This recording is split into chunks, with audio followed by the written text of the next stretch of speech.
Welcome back, everybody, and welcome to our new film. It was Jackie. Was it Jackie? I remembered. Look at that, within the space of 5 minutes, I didn't forget, which is quite good for me. So welcome to Jackie. Has Nick told you anything about what we do? Or have Not really. No, not really. A little bit. A little bit. This is the Deal Mindfulness Group, and we practice mindfulness. So it's not really about me teaching. It's about us as a group just coming together and doing a bit of practice. Every week we have a topic, and it's informal, and people chip in, and we talk about a general theme. The theme for this week is self-destruction. And we also practice a few exercises. The essence of mindfulness is about being in the present moment. So this moment in time, right now, is the only moment that we actually experience being alive. The past has gone. The future hasn't happened. It's all about the now. And so the exercises that we do and the things that we talk about all relate to that, being in the present moment. So did everybody have a pleasant Easter? Yeah, overdid it. Pardon? Overdid it. You overdid it? I still feel really rough. Chocolate for breakfast, lunch, dinner. I ate a whole packet of little chocolate balls. Did you? And they didn't invite us round. Right, we know your friends, In a aren't you? single sitting. There wouldn't have been enough to go around, It was would after the wine, so it was. But did you eat them mindfully? Yes. Yes, I did. Well, that's all I right. ate them mindfully. That is acceptable. As long as you ate them mindfully, it doesn't But matter. I knew mindfully that I should stop. There was an article in the mail yesterday about mindfulness and eating. Yes. Did you see it? No, I didn't. I haven't read it yet. I've kept it. Right. About being mindful. You can lose weight if you're being mindful. Well, you can. Yeah, you can. Okay.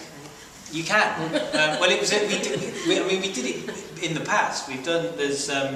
We did it when we had Kieran the chocolate man came in, and we did lots of mindful eating of chocolate. And right in the beginning, when we started, we did the raisin exercise, which is John Kabat-Zinn, who's the American guy who does a lot of runs the mindfulness based centre over in somewhere I can't remember where it is now. And he does the raisin eating exercise, where you just eat 3, and you're aware of the whole experience, the smell, the taste, the texture, everything. And he always says to people, when he does it at his centre, when he talks about it afterwards and asks people what their impression of it is and what they think about it. And numerous people have said, well, if we always ate like that, you wouldn't eat so much. And that's why when people come to see me for help with weight control, I always try to encourage them to eat mindfully. Because if you watch, there's that program on the telly, isn't there, The Secret Eaters? And if you watch that, they're just completely unaware of how much they're eating. I don't dare watch that programme. I think it would make me upset. There was I watched it a few weeks ago, and there was a couple on there, and what they do is they start by writing down what they think their calorific intake is, and then they show them what they actually eat, and that show them what their actual calorie intake is. And they had this couple, and the lady said, or she felt that she ate something like 1,300 calories a day. In reality, she was eating 3,000, and so double what her estimate was. And they showed her, and she just cooked up a great big bowl of pasta, put half of it in the fridge, ate a massive plateful. 2 hours later, went back to the fridge, scooped out another big bowl full and ate that, and then there was sausage roll and Mars bars and a couple of biscuits here. And that's what it is. It's just all these bits, and it's easily done. I'm sure a lot of us have sat down with a cup of tea and a packet of chocolate hobnobs, and before you know it. What's he know? Well, you do. I mean, if it's it's ginger nuts. Ginger nuts. But before you know it, there's half a packet gone, and it's like, And that's done it now. probably 1,000 calories a Yeah. packet, isn't it? Yeah. You know, Scary. Quite 500 these days. you don't need to, but that's the other thing as well, you don't need to, it's not about counting the calories, it's not about being mindful of the numbers, just about Taste. the taste, yeah, you know, you can, Like my, as Mary Poppins Lunch says, procedure. enough is as good as a feast. If you can really enjoy, really enjoy and savour one biscuit, then, you know, It's that's easier to as do good. when no one's talking. It's much easier Well, to yeah. enjoy something if everyone just shuts up and just concentrate on your ginger nut because I'm just doing mine. Because then it is always much nicer. That's true. Do you eat alone a lot? Try to. Yeah.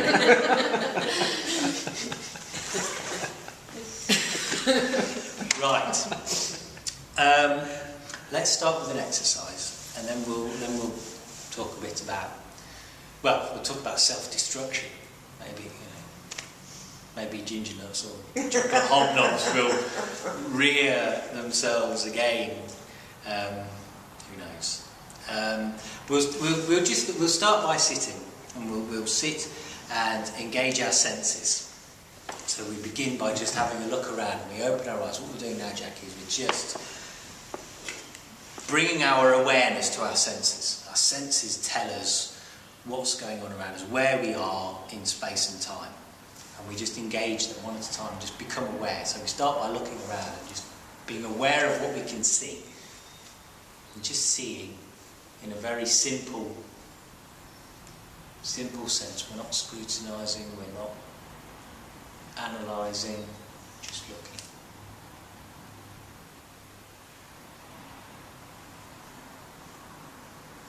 And once you've had a little look around and taken in colours and shapes, you can close your eyes and turn your awareness to what you can feel. Principally being aware of the weight of your body sat on the chair.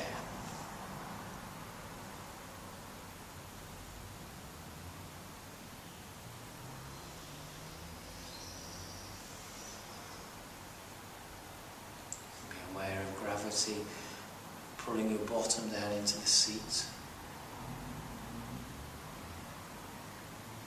You can become aware of your spine. Aware of how you're holding your spine.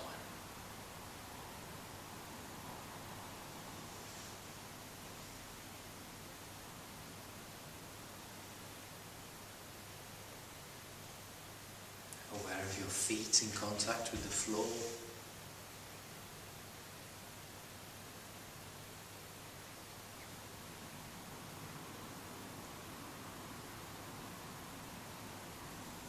Aware of your hands and your arms at rest.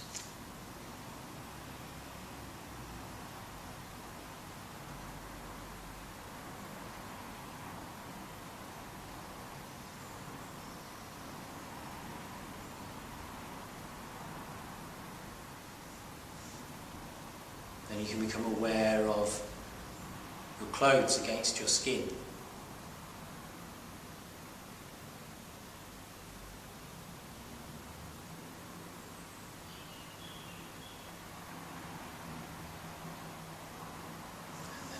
The faint movement of air in your hands and your face.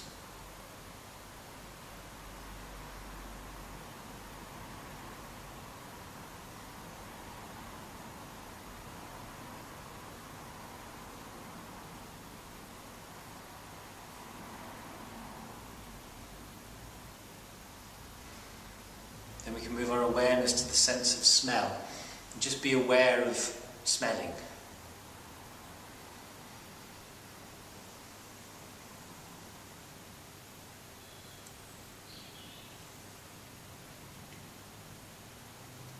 And then aware of taste.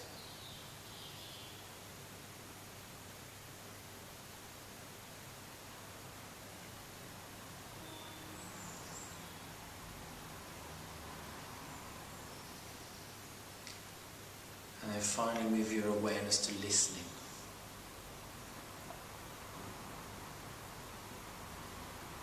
And for the next few moments we will just listen to sound and just be aware of the sound as it happens, moment by moment, just accepting it and allowing it to happen.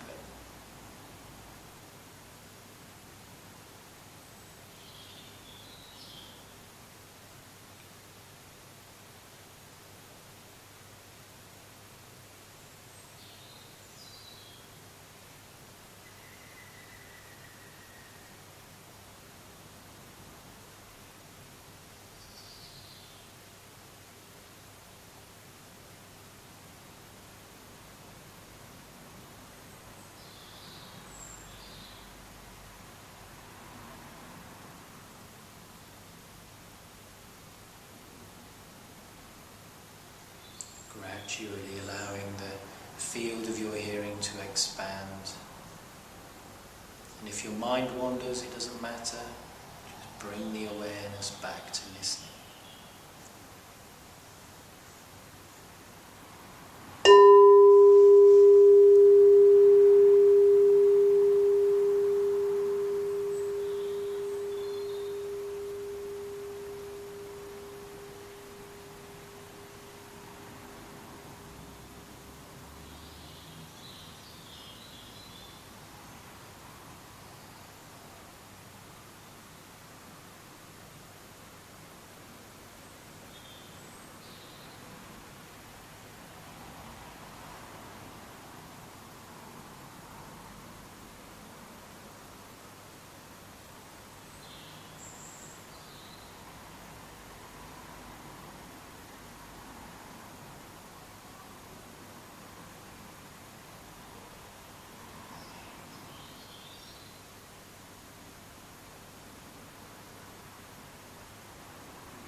And when you're ready, you may open your eyes. And when we're talking about the mindful eating, that's all you do when you want to eat mindfully, is just engage all of those senses. You know, be aware of what the food looks like, what it smells like, what it feels like, you know, what the cutlery feels like, what it feels like when the food is in your mouth, what it sounds like.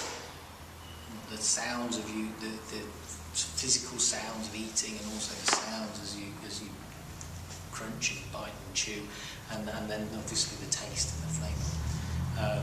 And if as you practice exercises like that, you can bring that to other aspects. So you can bring that to your eating and allow you to eat more mindfully. And also then bring breathing into it as well. So that you, we'll do some breathing later. And as we know, breath is critical to mindfulness. You can only breathe in the present moment. You can't breathe in the past or the future. You can only breathe in this moment. And if you bring breath into eating, it lengthens the period of time it takes. You know, sometimes when people are wolfing down their food, you say, "Hang on, take a breath." People don't seem to stop to breathe in between mouthfuls. But if you do, then suddenly you extend the period of time that it actually takes to eat something. And it allows you to connect as well with the food. That's something that I recommend to people. If you are about to, you dunk your hobnob in the tea, and before you pop it in your mouth, just take one breath. Yes, if you can take a breath before it falls. Rich tea, the worst. Yeah, they are. They're flimsy, stupid biscuits. Well, they did a load of experiments to see what was the best dunker, didn't they? And I think the chocolate hobnob came out. It came out strong. It's something to do with the biscuits. But they're messy in the You cup. got the biscuit? Yes, biscuits. Treat it as a soup when it gets like that. No, we haven't. It's all. It is what it is. Okay, self-destruction was the topic for this week. Don't know where it came from. Maybe I've been on maybe I've been leaning towards self-destruction. I haven't, but maybe subconsciously I have. But it relates to other things that we've talked about in the past. You know, previously we've talked about things like excess. We talked about sort of those romantic, poetic characters that were prone towards excess. People like Byron, the poet, and then those famous rock stars who were hell bent on excess and imbibing and absorbing as much as they possibly could. And a kind of, I suppose, an element of that is an element of self-destruction.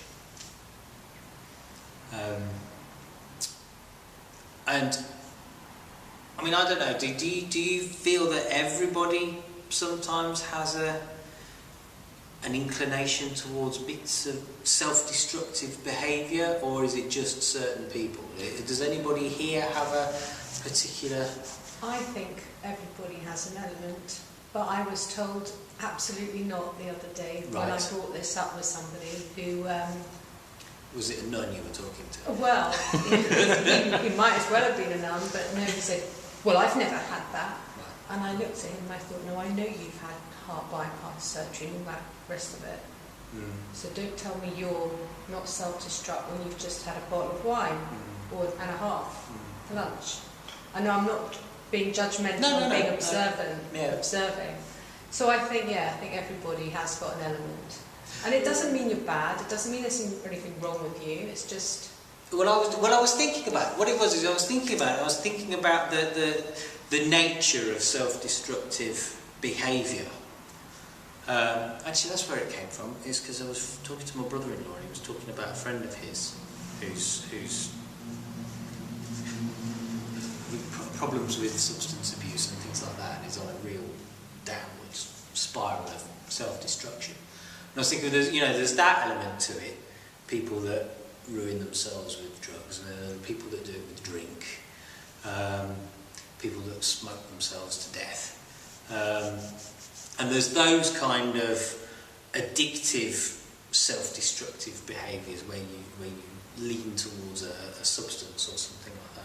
And I was thinking about, and then I started thinking, well, are there other destructive behaviours which are, just as damaging, self-destructive behaviours? And I was thinking in terms of mindfulness. The reasons why we practice being mindful is to help us with things like anxiety and stress and all of those negative thoughts and emotions. It can be. But I mean, if you I know you, Annie. I don't want to single you out or anything, but you've talked quite candidly about anxiety and various moments that you've had, and I would imagine that they can be quite destructive, and I also I've had my moments in the past when I've suffered with bit depressive episodes, I suppose, and things like that. And it is destructive because it's debilitating and it affects you physically and mentally. And I suppose I was thinking, how similar is that?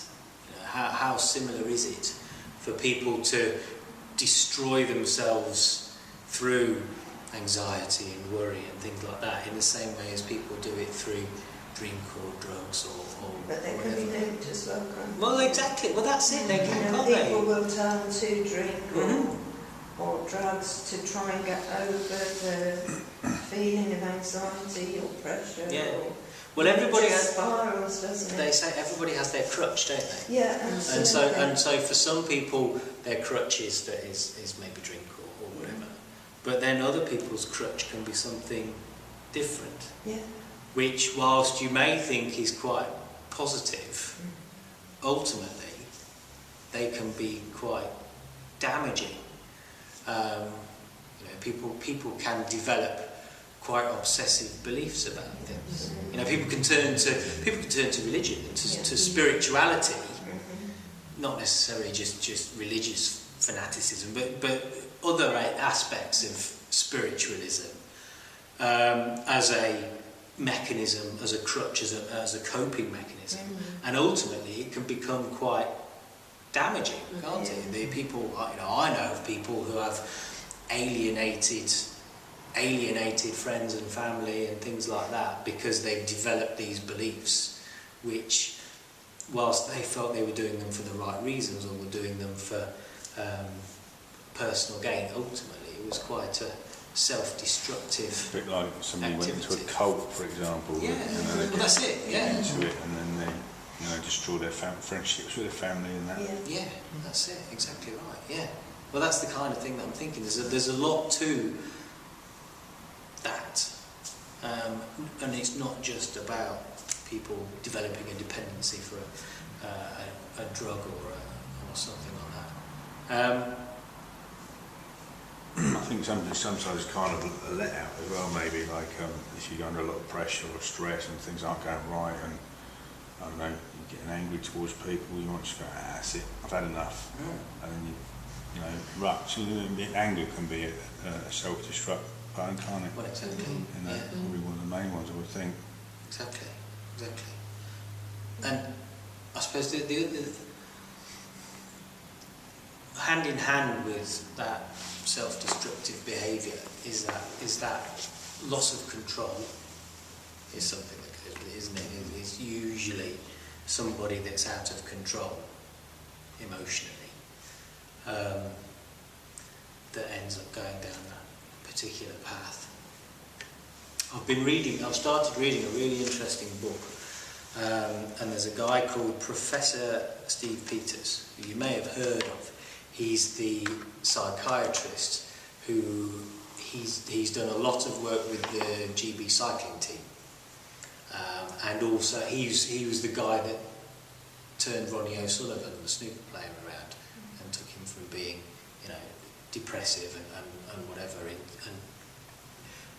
changed his mentality and switched him around. And I think he works with the Liverpool football team and things like that. And the book that he's written, that he's particularly renowned for, is this thing called the chimp paradox. And it's really, what I think is really great about it is he talks about, basically he's saying that there's two aspects to us, two aspects to our mind. There's the inner chimp, and then there's the human aspect. And the chimp is sort of the primal part. So that aspect, the chimp is responsible for our emotional responses, our emotional thinking. You know, it's driven by food, sex, shelter, all the primal survival instincts. And it had a resonance with me, because that's something that I've talked about a lot, is those survival instincts that kick in, those survival mechanisms, and I suppose a bit like those mechanisms that people develop for dealing with particular situations. You know, our fear responses and things like that are all stem from that primal aspect to our being. And Professor Steve, presents that as being the chimp within us. And then the human is the other aspect, the bit that is more reasoned, and, you know, when we might fly off the handle to begin with, it's then the human that goes, oh, that was stupid, why did I react like that? And so from a mindful perspective, what interested me was in the book he says, what happens is, when we are experiencing whatever we're experiencing in the present moment, information comes in through the senses, as it did when we just practiced that exercise, and it goes to the chimp first. It always goes to the chimp first, before the human can do its bit. And I was thinking, thinking about that. If you tie that in with all the things that we've talked about in the past about responding and reacting, You know, because that's what happens. When we react to something, it's the chimp that reacts. You know, somebody says something, and at an emotional level go, I don't like that, you shouldn't have said that to me, and it's the chimp. Yeah. That's interesting. Reacting emotionally because it went there, it goes through the chimp first. You could argue that's the same as the ego. Well, exactly. Yeah, that's sort of tied into that. Yeah, that's it. That's what, and it's interesting. I mean, it's slightly different the way that he's pitching it in the book, but it all resonates with what we've talked about in that sense. And yeah, and he then talks about how you have to develop a mechanism to manage the chimp. It's not about you. He says you can't do it through willpower. You can't will yourself to not, you know, to suppress the chimp. All you can do is manage it. And me being in mindfulness, I was thinking, well, exactly that's what we do when we're being mindful. When you practice mindfulness and you develop the ability to take a couple of mindful breaths and all that kind of thing, that's you managing your chimp. You know, it goes to the chimp first, and the chimp's there screaming, and you take a breath, and you can manage the chimp and calm it down, and not allow the chimp to react. You respond. And I thought that was it was a really nice image and a really nice way of it. Because there's another guy, Eckhart Tolle. I don't know if you've heard of him. I love Eckhart. Yeah, I like a lot of the stuff he says, but he talks about this thing called the pain body. Like Which Caroline is- Nix.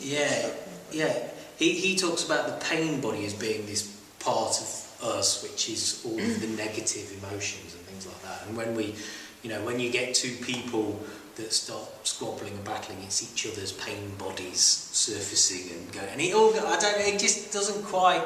I mean, I get it. I get what he's saying.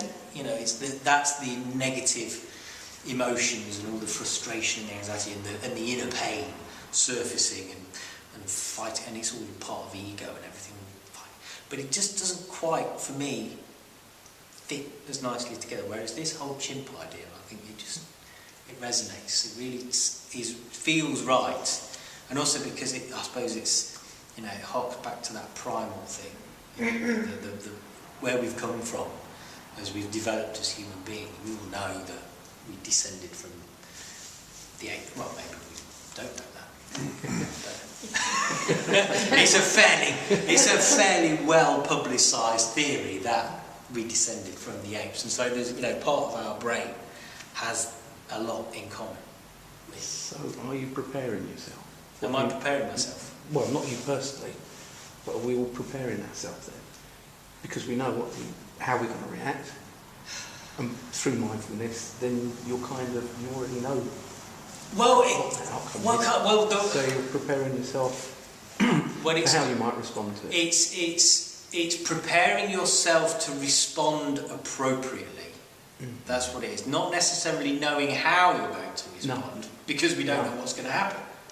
We can only accept that which is in front of us at this moment in time. But all we can do is, by practicing mindfulness, have the ability to not run around like chimps, squealing and screaming at whatever happens, but enable us to. Because what he says is the human response is the way that you would like to respond. If you've come out of a situation and you think, I really didn't want to behave like that, then that's the chimp responding, not the human. And whereas I guess what mindfulness does is mindfulness allows you to be more human being, because that's what the other thing we talk about, isn't it? We are human beings. We're not human thinkings or human doings. We're human beings. We should be human, which again ties in with that. And being mindful, hopefully, is an appropriate crutch to prevent us going down more self-destructive. Bringing it back to the topic. Yeah, I recall, it reminds me of a moment a few months back. I was talking to this girl, and I told her a lot of stuff, and a number of days later she was in a room with a bunch of people in there, and And she threw it all back in my face, and she was actually pretty unhinged actually, and she went off on one at me, and it was totally wrong what she was saying, but everybody was listening, and I could feel the adrenaline pulsing through my body. I'd never sat there and let it, usually if adrenaline's pulsing through your body like that, you're either running or you're fighting, and I was sat there, and I could feel it all through my body, and I felt like I was going bright red, and all right, what do I want to do here? I was like, I didn't react. I just like sat there and just sat with it. Responded, I suppose, appropriately. Because there's nothing you could have said to this individual to calm her down, or she just went off on one. So kind of like that was like managing the chimp, managing the gorilla thing. The whole pack of them. I was ready to let rip, but I didn't. You know what I mean? Good. Yeah, Well done. and she just walked away in the end. That's it. I think it might be Tyler said something about that. You let the steam, if you fight with, if you put gasoline on top of gasoline, it's going to erupt. But if you just sit there doing nothing, the other person's got, her ego is looking for something to fight. And if you're not raising to the occasion, she's, You're going to argue with yourself. Going back to what Toller would say. Toller would say that, if that was her pain body in full flow, and if your pain body had surfaced, the two would have fed off each other, because that's what happens. Or that's what Toller, that's his approach that he takes, is that, that two people's pain bodies will feed each other, and they will grow and develop and just constantly be in combat. And that's what, that's exactly what would have happened if you'd taken the bait straight away. It just would have. I didn't rise, fortunately. Yeah, and then what happened was she just ran out of steam. Yeah, deflated. What happened? Did the others look at you and go, whew? They all realised that she was barking,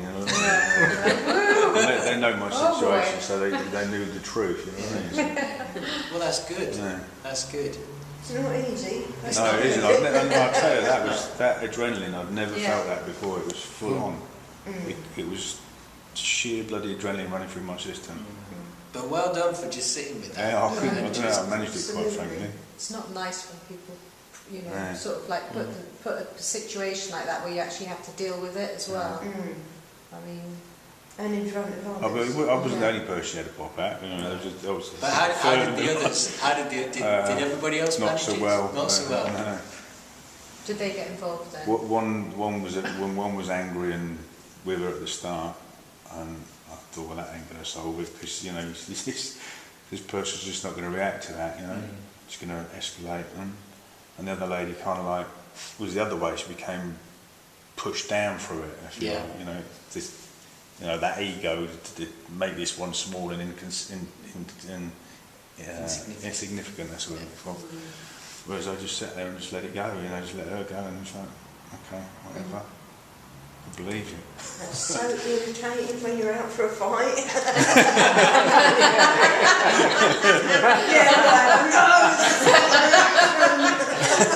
Well, now you know, Carol, pick one winning. I'll just sit there and smoke a cigarette.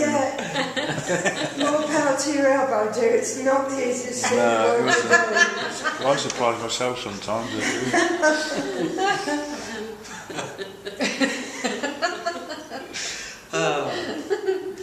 Good.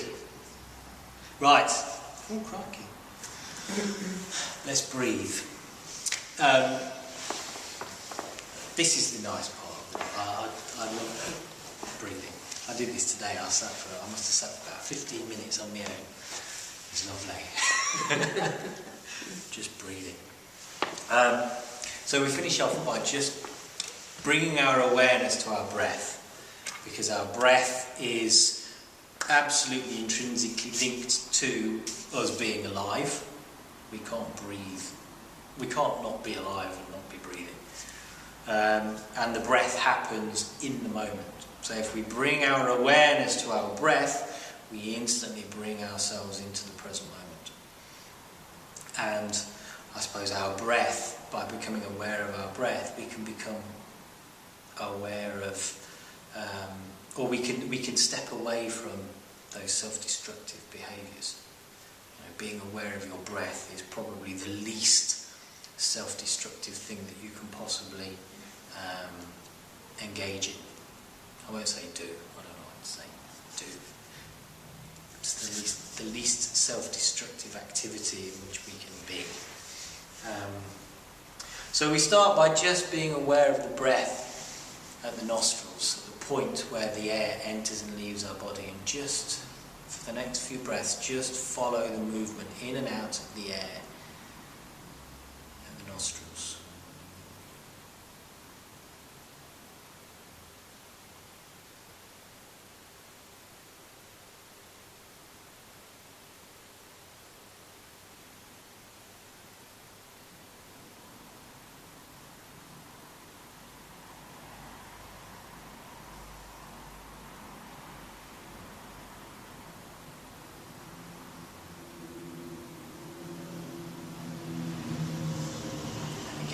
During the course of this, your mind wanders, it doesn't matter. Just be aware that it's wandered and then shift the awareness back to the breath, just following the breath in and out. Now shift that awareness to the breath at the back of the throat.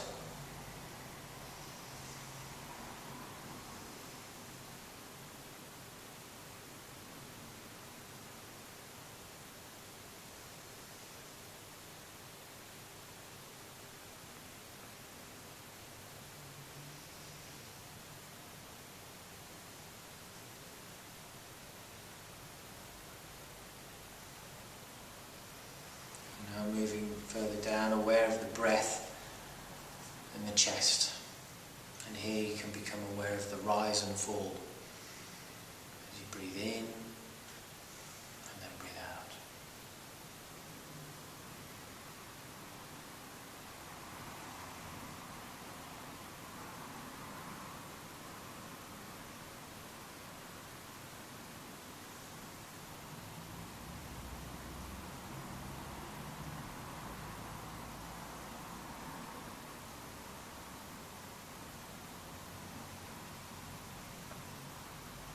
And then aware of the breath down at the base of the lungs,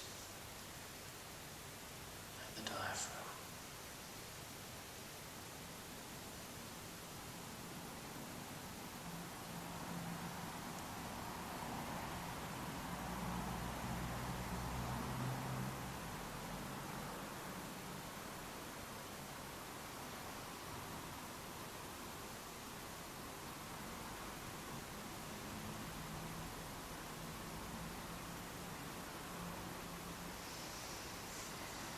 Now become aware of those three parts of the breath. You breathe in, and you breathe out, and then there is a pause before you breathe in again. So just follow the breath through each of those three phases, in, out, and pause.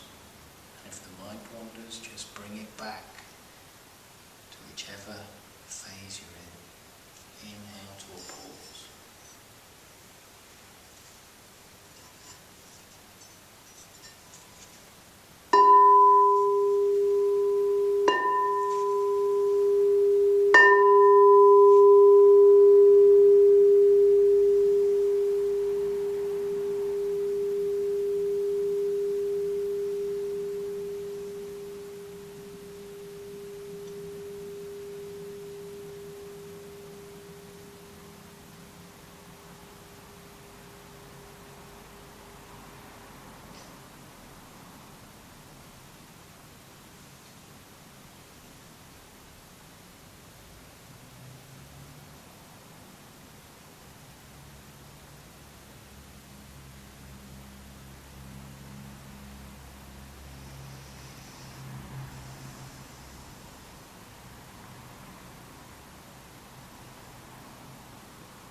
As you maintain your awareness of the breath, at this moment you're not doing anything, you're not thinking anything, you're just being alive. And in this moment, just being alive, you're absolutely fine.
thank you everybody.